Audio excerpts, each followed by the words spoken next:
times change, generations change. So what do you think are the priorities right now for people's department? Oh, hey, it feels that it times are changing, but I feel that priorities are kind of still the same. And actually, I had to giggle. I think it was last week. I read someone posted on LinkedIn, and they were talking about trends in L&D in 2023, and it was kind of like, besides one thing, which was obviously AI, and how this AI disrupt now everything and the way we live and so on. Everything else was the same things that it's kind of on our plate for ages. So there's, I think that COVID did a bit of a shift there, not necessarily in the sense that I think it accentuated or it brought to life certain things that weren't working well, and it landed. And I think that people department and L&D department are struggling right now a lot with this new way of working. We're distributed. A lot of companies weren't able or didn't go back, and a lot of them did go back to fully offline, but many didn't. And we have this hybrid where people are working from wherever, and sometimes you're in the office and other times you're at home. And there is a different way to lead things, and there's basically all of the employee experience, it's affected by that because you're doing things differently. So I would say I still see a lot of struggles and priorities in terms of how do we prepare leadership for this new world, especially things like feedback, difficult conversations. People are finding really hard to adapt to a virtual environment and talk about stuff that's sensitive through a screen. That's a big challenge, and I think a lot of it has to do with analytics and the way we capture value and the way we are able to prove the impact that both people ops as well as L&D has. That wasn't a conversation that we had 10 years ago, at least not as as big as present. And now it's on everyone's minds. Usually L&D HR backgrounds don't come from an analytical mindset or background, so it's quite challenging. But there are new roles coming up, and I know that big companies have an HR analytics person in their team that doesn't come from an HR background. So I think that's important. And there's the third thing that I think I see across both HR, like people ops, is this, let's call it engagement, let's call it employee engagement, which can mean so many things. It's basically, how do we, especially when you're not in the same office, how do you keep people close, engaged, and believing in your company missions? How do you make the values come alive when we're all apart and in our homes with our screens? How do you create that sense of connection?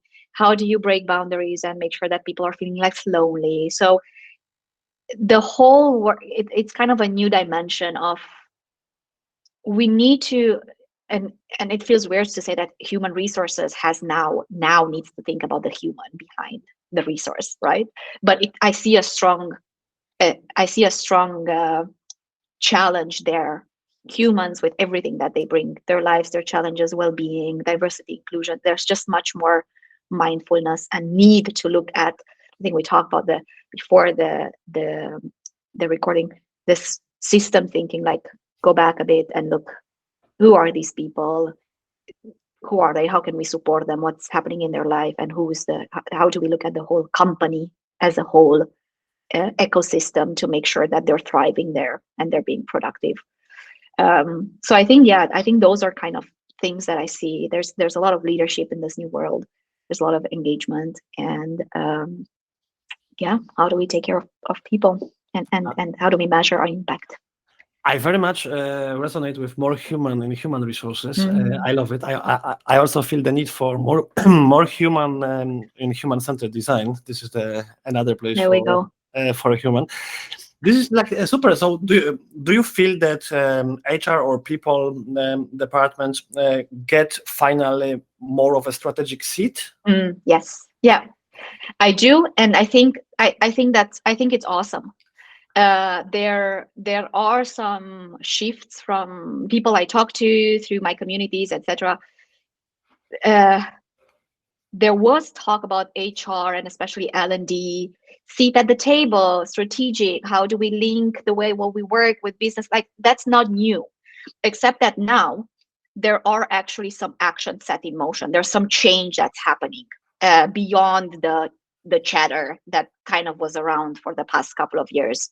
So there are definitely a lot of talks about strategy, and people are being much more mindful of how do I start my strategy, and how do I actually get information from the business, and how can I work with the business through interviews, conversations, etc., and build those relationships. So stakeholder management suddenly becomes this very crucial skill that people need to have, as well as this whole analytical thing, which gives you this edge, and actually showcasing that you speak the language of the business. They care about results and money and KPIs and goals that are achieved and so on. I mean, that thing is clear.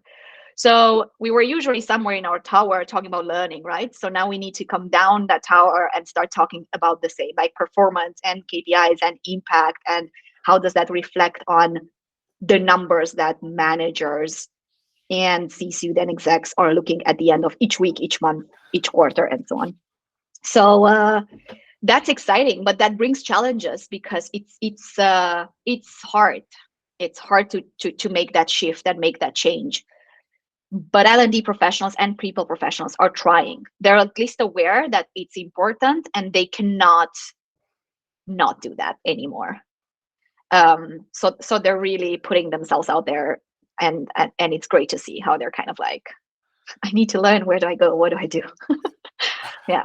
Zooming out a little bit to learning in general, how do you imagine the future of learning? Yes, very much the same. I think I'm happy to see that from where I'm standing in the conversations I'm having. We're finally freeing learning.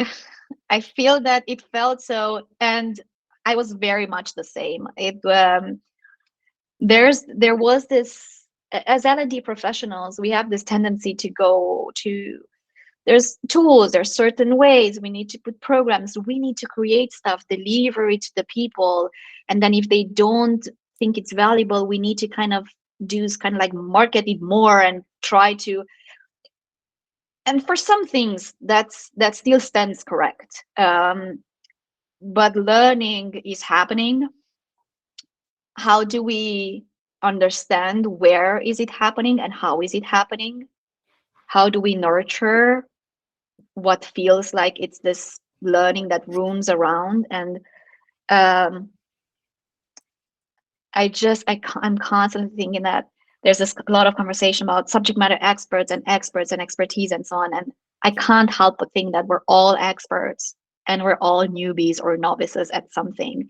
I wish I'd love, at least within companies, for L&D to turn into this enabler and facilitator to empower people and create the spaces and the opportunities for them to share the things that they already know. Those are people in high paid position, tons of experience, they have studies, and those people are smart people that we employ. They don't need us to create a course in their LMS to tell them how to give feedback. They probably need some support. Maybe they need a mentor. Maybe they need to bounce off a feedback that went badly with another peer and see, oh, this conversation went poorly. What would you have done in my case? Like, where did I went wrong? Reflecting. That's how I feel that learning has to be freed and just nurtured and facilitated and brought to surface, because it is there. And there are glimmers of that happening. Communities within companies, a lot of conversational formats, a lot of innovation hackathons, bringing cross-departmental teams together to solve complex challenges that the company's facing, breaking down silos. There is hope. So yeah, that's how I imagine learning in the near future. No, amazing. I could talk with you about it for Forever. ages, but we are we are slowly going to the end. So it's time for your final message to all the folks out there, or maybe you want to ask some reflective question. The stage is yours. Whatever you feel like. Yes. Just go for it. Wow. Well, yeah. What do I say? Like, how do I start? Maybe I'm just going to go to something that I share a lot, like a point that I mention a lot, and that is related to communities. If some of our listeners are not part of communities, they should go out there and find their community and their tribe and know how to purposefully and mindfully utilize that space for their own personal and professional development. For me, that was transformative in both personal and professional. Very much so, very visibly, not small things, like big things, big life changes and impact. I've seen that happening for so many other folks.